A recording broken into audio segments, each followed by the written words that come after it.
Blackstone Audiobooks presents Daniel Deronda by George Eliot. The novel is preceded by some lines of poetry.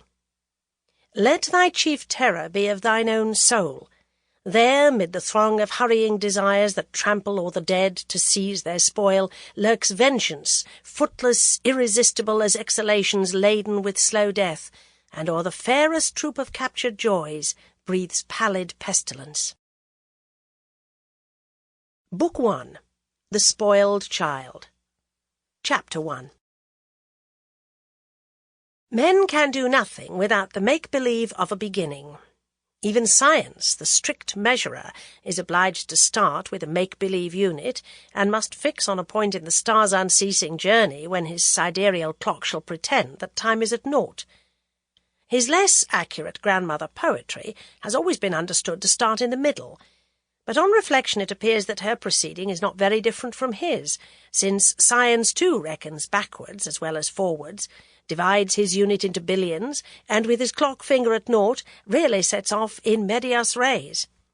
No retrospect will take us to the true beginning, and whether our prologue be in heaven or on earth, it is but a fraction of that all-presupposing fact with which our story sets out. Was she beautiful or not beautiful? And what was the secret of form or expression which gave the dynamic quality to her glance? Was the good or the evil genius dominant in those beams? Probably the evil. Else why was the effect that of unrest rather than of undisturbed charm? Why was the wish to look again felt as coercion and not as a longing in which the whole being consents? She who raised these questions in Daniel Deronda's mind was occupied in gambling.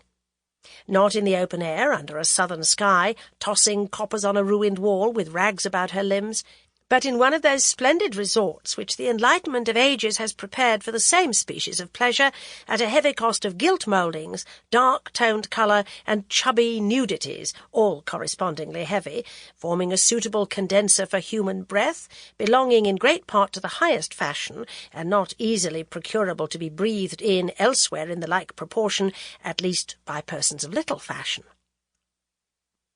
It was near 4 o'clock on a September day, so that the atmosphere was well brewed to a visible haze. There was deep stillness, broken only by a light rattle, a light chink, a small sweeping sound, and an occasional monotone in French, such as might be expected to issue from an ingeniously constructed automaton. Round 2 long tables were gathered 2 serried crowds of human beings. Sample complete. Ready to continue?